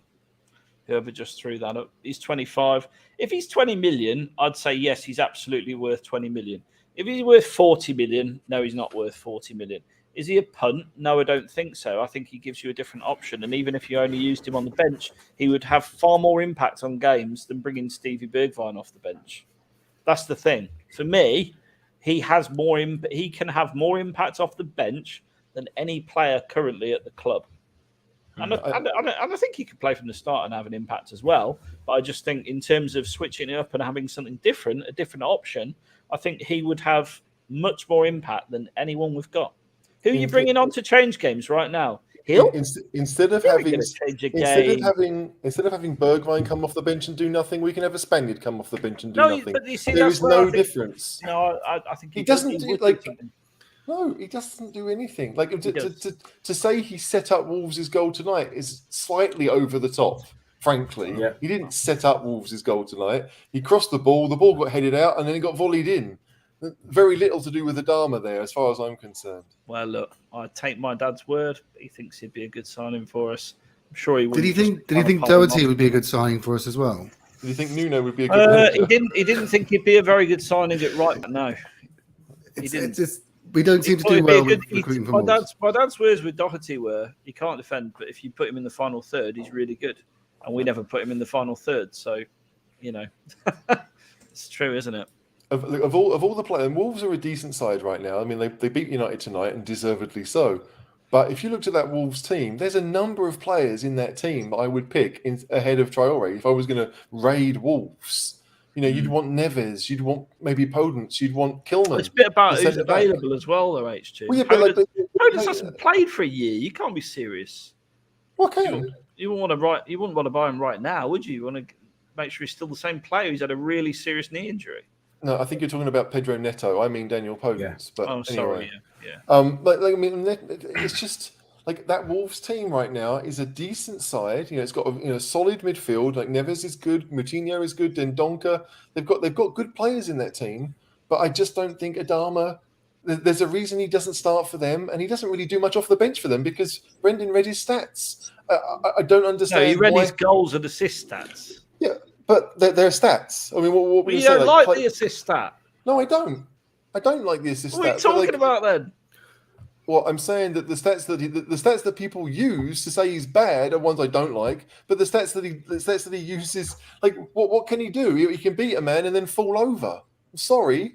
Surely we should be I've watched Lucas do that a number of times. I've watched Lamela do that a number of times. We should be looking about his dribble stats and his one-on-ones. We've sat here and said that Spurs miss creativity.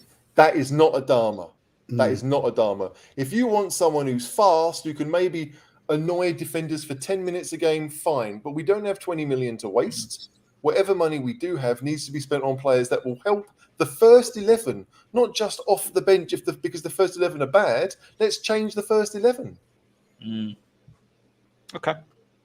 Right, let's move on then. Let's look at some of these. Isco, 5 million. I'm not sure where that valuation comes from or if it's accurate, but Isco is someone that we've been linked with in the past. He's getting on a bit now, isn't he? Or does it just feel like he's been around forever? I think he's almost 30. I think he's a 92 boy, so he'll turn 30 pretty soon. You want him at the club? Yeah, for 5 million, why not? I mean, we're talking about creativity. Like, I mean, he's not an Eriksen type of player, really. He's a bit better on the ball. Certainly better at beating people with the ball at his feet than Eriksen was. But yeah, for 5 million, if he'll come and he'll want significant wages, and so that's a negative. But yeah, I don't know. Like, Isco for 18 months, why not? Absolutely, why not? Could anyone else want him? By the way, Isco, Bren, John, he's stacked up the trophy. Sorry, John, if you want to go in. I mean, he's won 4 Champions Leagues, so 2 Spanish leagues. Just pulling up his stats now in terms of goal delivered. Like, yeah, his return isn't great either. He's worse than Adama. So yeah, go on, John.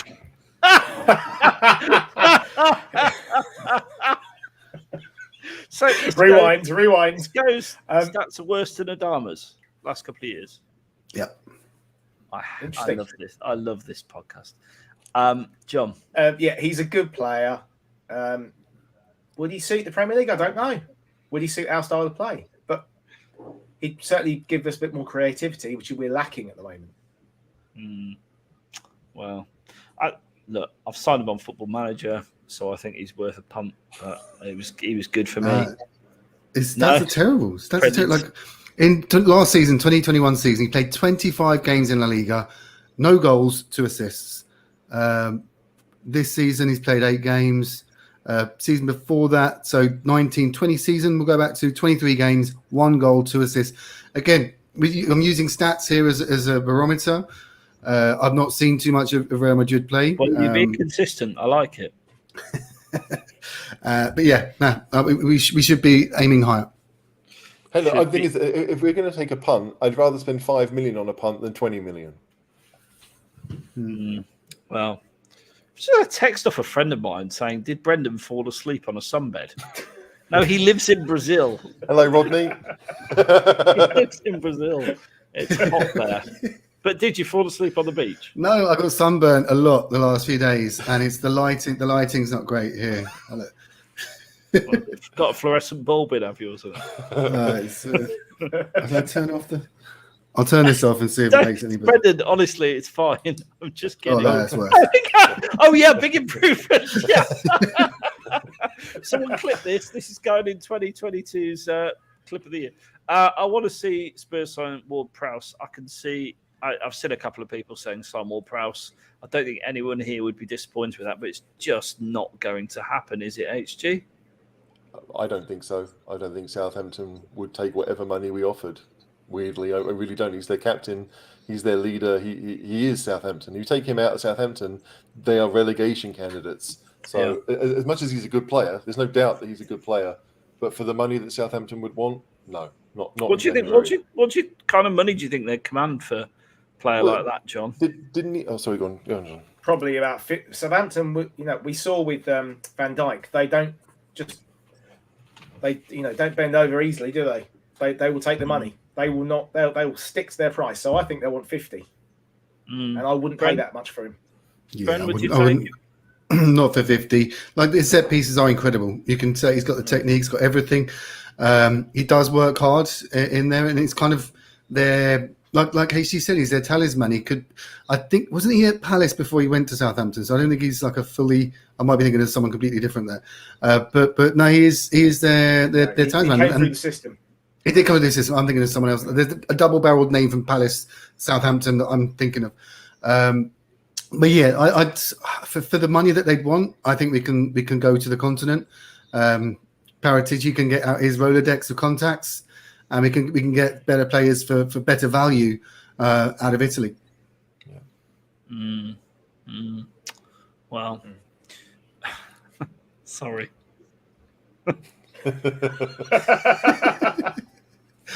Let's have a look. List of centre backs we should buy in Jan. I don't really know about any of those players. Really, I know Torres, but HG, you're the world football expert. Would you take any of those?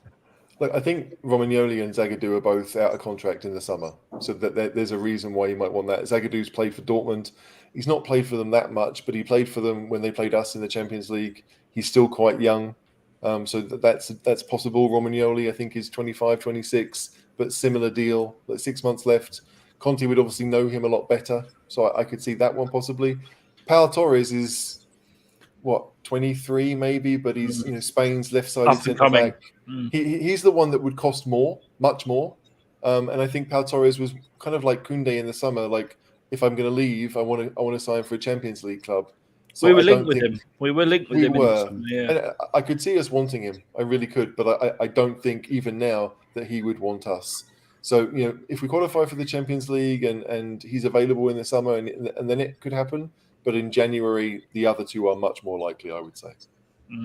I think this is what I was trying to say on Twitter today. Created a little bit of debate. I just don't see us doing huge business in January. I think a lot of people's expectations may be slightly out of kilter with reality, because the summer window is when you're going to really do. But saying that, there's still moves to be made. HG, sorry. No, I just think that if you think about January, the players that we want to sell are the ones we want to get rid of. And I think that's true for every club. So unless there are players who are 6 months away from leaving on a free, most clubs will not want to sell their best players halfway through a season. Like, unless you get some release clause that's met, or there's some kind of situation where the clubs are desperate for the money, and that may well be the case in Europe.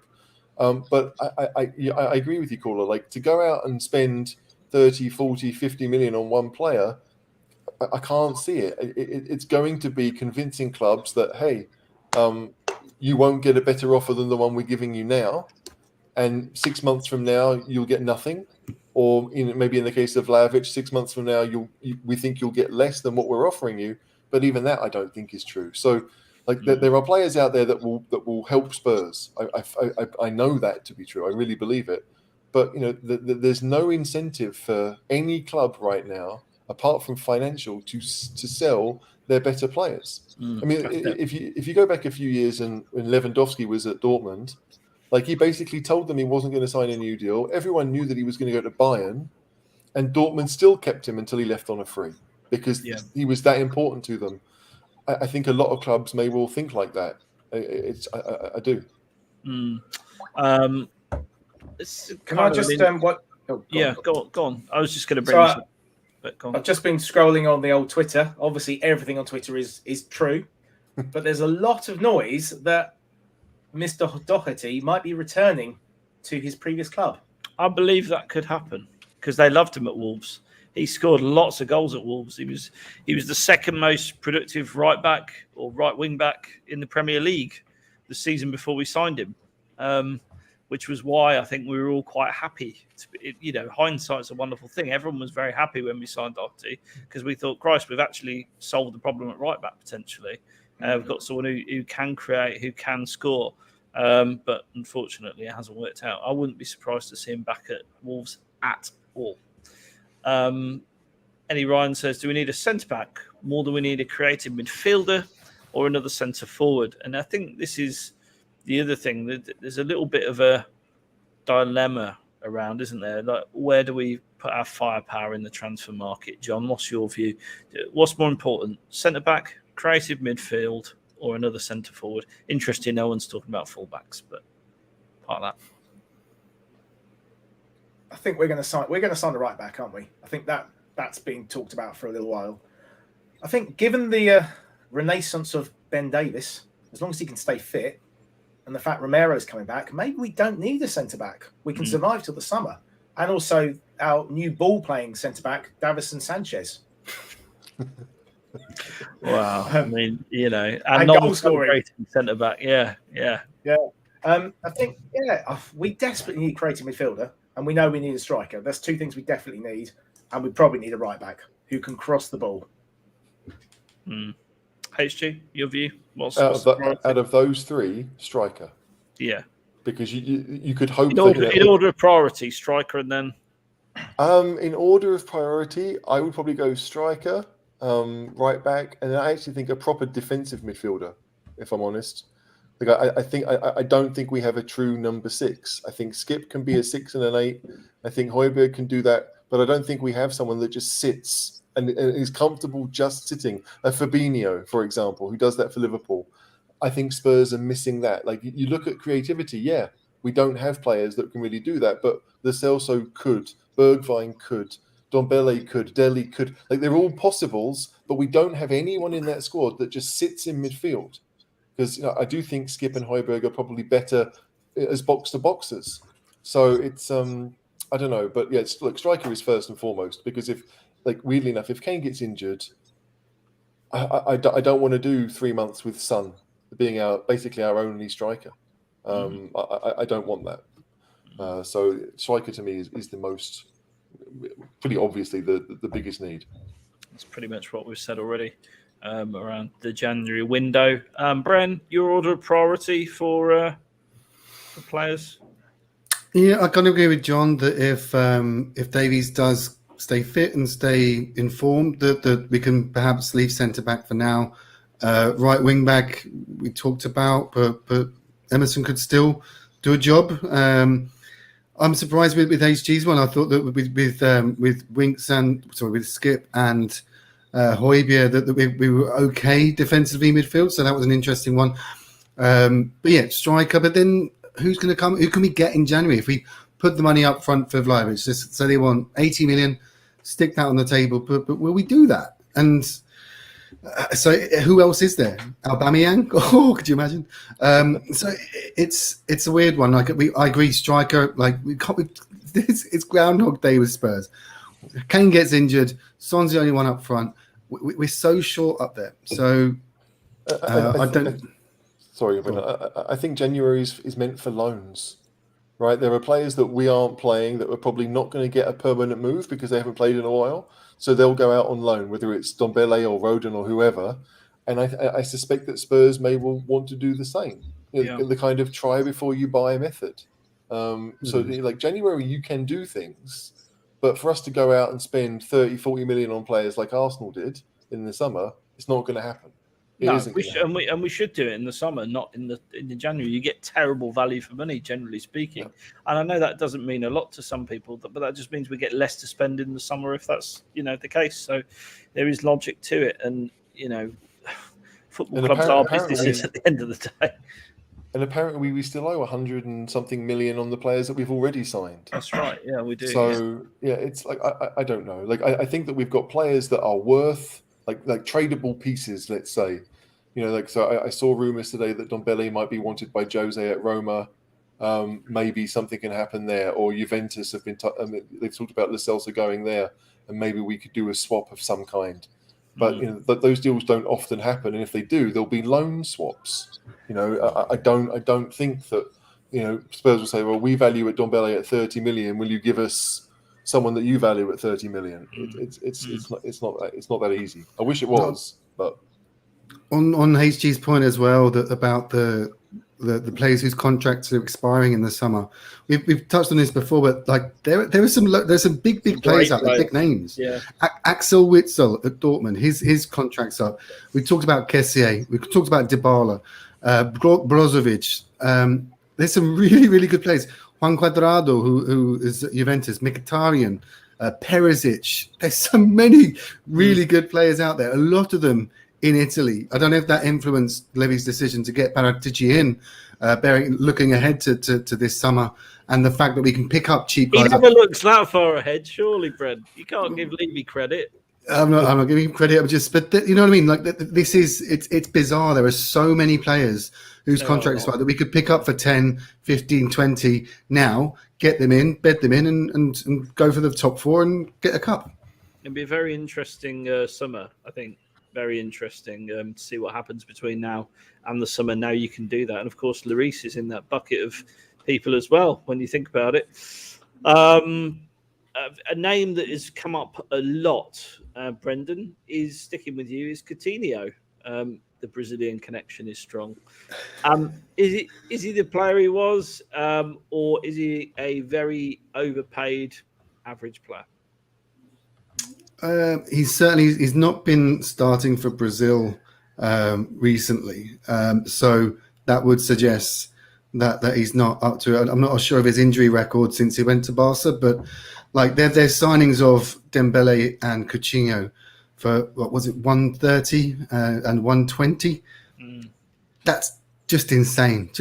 We slag off Hitchin, we slag off our recruitment. We look at the money we wasted on Lo Celso and Ndombele, but that's next level incompetence when it comes to your recruitment. I don't know. It all depends on the package, I guess. But his wages, he must be on what, three or 400. Yeah, so it's a non-starter. Just simply based on that, we're not. It's not necessarily a non-starter if we can get them to pay some of it. They'd have to wherever he goes. Yeah, exactly. It's not necessary. I suppose in principle, would you want him? I suppose is the question I'm asking. Would he be a solution to sort of some of our add some attacking options? Certainly, he's an option. Like his prowess on the edge of the area to find that top corner. That's something we could use. We can't keep relying on Sonny to keep cutting in. So it all depends on the package. I'd like to think there are better players out there that we can get on a permanent basis and not have to go for overpaid prima donnas. So if there was no one else, I'd take him in. But like I said, he's not been pulling up trees for Brazil, and that's a good barometer because Brazil obviously loves having the superstar play. But Chiche is first and foremost wants the effort from his players, and Coutinho's just not been giving it. HG, would you take him? No. No. Simply put, no. Answer for that. What was that? That was Siri got confused with HG. So Siri was saying, "I'm not sure about taking Coutinho." HG, what do you think? No, as I said, I'm a no. There's very little upside in it for me. If we're going to take punts, I'd rather take. It's weird because he was so good at Liverpool for a number of years, and then they got really good when they sold him. So it's rough. We do need that type of player, but I would rather stick with the ones we have who could do that than sign Coutinho. Okay, John? For me, I think he's a last-minute January 31st signing on a loan, probably, as long as they pay up, most of the wages. It would take him too long to get up to speed, I think. So probably a miss, but I'd rather have him than if we don't get anyone, if that makes sense. Yeah. No, that does. I mean, the same is true of Bale, right? I mean, Bale's in a similar position. Real don't want to pay his wages to do nothing. Spurs might well offer, a similar deal to what we had last season. Well, he was the next person I was going to ask you about, actually. And would you take him? I know this will probably split the cheese room because I would absolutely take Bale back in a heartbeat because I'm a fanboy of Bale.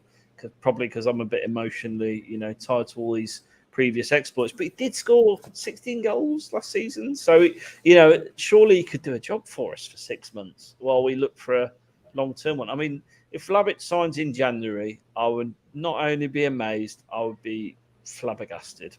I just can't see it. So I think we genuinely have got to look for one of these other solutions. Ben, Bale, would you take him? I just love the fact that you said that the Bale thing has split the cheese room, or it's cut the cheese room. Sorry, but yeah, I don't know. Bale was okay last season. It was nostalgic having him back. He did score some great goals. He does know how to find it. He's got great technique. Is he a Conte player though? I don't know if he does enough in terms of the effort and the running that he demands from the players. So. Again, it depends on the package. If they're willing to pay part of the wages, I don't know. I'll say yes, just because I keep saying no. So I'll say yes on this one. I mean, this is where I'd say, Dave, you need flat trap bullies. If we had a flat trap bully against Southampton, we'd have won the game. John, would you take him? So I've just seen Dave. Sorry, I've got to put this one up. Let's get in Andy Sinton. Yeah. Yeah, Dave and I spoke about Andy Sinton on the podcast today, so that's So, go on. Is Dave saying that he equates Andy Sinton with Gareth Bale? I mean, maybe he is. I don't know. Yeah, but I think that's what he is saying. But I mean, Dave says lots of stupid things. So, where's Australian licorice? I've got some. Would I take Bale? I think you're right. I think there's games that we could do with him. I think his fitness is the biggest issue, and could he stay fit under Conte would be the real question mark. But if he could score 7 or 8 goals for us, it would help, because at the moment we're too reliant on Kane and Son, aren't we? Although now we've got Sanchez, the goal-scoring centre-back. Wow. The non-celebrating. I watched back. I saw Paul Muir's Facebook post earlier, and I watched back his goals against Everton and Leicester, and he didn't celebrate any of them. That's just his style. I don't think it's a thing against the fans being on his back. I think it's just him. No, it's like, look at me, I'm hard. Oh, you're hard. I'm sitting there thinking Gareth Bale didn't celebrate. Oh, you mean Sanchez? Okay. Oh yeah, Bale was doing the old, you know. Yeah. Oh, of course. I got confused with that one as well. But yeah. Sorry. Also, can I just go back to the game? Because I had to watch the game back on Sky's Game of the Day. Fortunately, there was no other 3:00 kickoffs, which was quite lucky, because there's no way that would have been Game of the Day if there was another game on. But the co-commentator was Gary Birtles, and he literally said, I think in the first half, Watford had a free kick, and he said, "Oh, it's a dying art, centre-back scoring goals from set pieces now." And then Sanchez scored the winner. I thought that was quite beautiful. There you go. Sorry. I want to finish on this question. Conte telling the press he's waiting for a meeting with Levy and Paratici. It has to be a troll. Surely they've already spoken. You would think so, wouldn't you? I mean, what is that all about? What's that about, HG? Mind games? No, I mean, like, weirdly enough, I think I believe Conte on this one. Like, we've had lots of games, so he's been traveling up and down the country. Who knows where Levy went for Christmas? If he went somewhere, maybe he did. Maybe he's out of the country doing whatever. I don't know, but I could somehow think that, like, we've had so many games. Like, it should have happened before now, absolutely. But I guess I'm not surprised if it really hasn't. We've not seen too many deals done in the first 3 days of the window. Maybe we know what Levy's like. He does try to leave it as late as possible because he thinks he'll get the best deal doing that, even though there's no evidence to suggest that he will. But no, it's not worked out for him so far, has it? Let's be honest. No, so I do think that that probably is true, and maybe after the Chelsea game, because we play Wednesday night and then Sunday. That's a bit of a break. I mean, no longer than the Saturday to Wednesday break we're currently in, but I don't know when it would happen. It needs to happen tomorrow if it hasn't already happened. I mean, surely to God, could be true, yeah. Surely to God, your Conte. He speaks to Paratici all the time. Paratici must know who he thinks is not good and not and who needs to come in. We saw this nonsense on Twitter about how they can't agree on, like Paratici wants Kulusevski and Conte wants Weston McKennie from Juventus. Like, I think they just picked two players from a team that they both know really well and decide to create a story from it. None of us really know what's going to happen, but I want us to try and get stuff done as soon as possible. The thing is that every club says the same, and no club has any interest in doing stuff as soon as possible if they can't get someone else in. Like for us with Doherty, like if Doherty wants Wolves, fair enough, and Wolves want him, fair enough. But if we don't have someone to replace him, then it's not going to happen. Absolutely. Well, look, we've been going an hour and 48 minutes. That's a long time. We're going to have, just so everyone's aware, we've got a lot of transfer talk throughout the window. We've got Matt Hayes coming on the show on Friday to discuss transfers and various other Spurs-related matters. I want to thank you all for your time this evening, and thank you for watching at home. Thank you for your questions and comments. Do check out our Patreon page listed in the scrolling chat. Brendan, who looks like he's been on holiday to the sun, thanks for joining us. Well, thanks for having me. I will probably do a pod after the Chelsea game, so listen out for that. And we will publish this as a pod as well. It's a bumper one, but we'll publish it as a pod because it was good fun. John, thanks as ever from the South Coast for joining us. Yeah, I didn't say it. I've been to Brighton today, so I've had quite a bit, and did a 5-mile run while you were on your Peloton, I think. So it's been a good day. It was a really good pod. Good stuff. I need to lose some of the lockdown timber. So lie. Not that I've actually been locked down. It's just an excuse for eating shit. Oh, there goes the PG rating. HG, thanks for joining us. No problem. I didn't answer this earlier, but I am on the Bale train. I am. Like, if Bale was available, I'd absolutely do it. Choo-choo. Like, if you want someone to come off the bench and score, I'll take Bale over Adama. He won't cost 20 million. He's homegrown.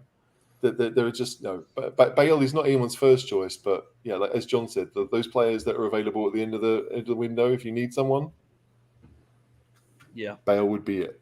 Don't forget to subscribe, and in the meantime, come on, you Spurs. Spurs. Come on, you Spurs. Whoop.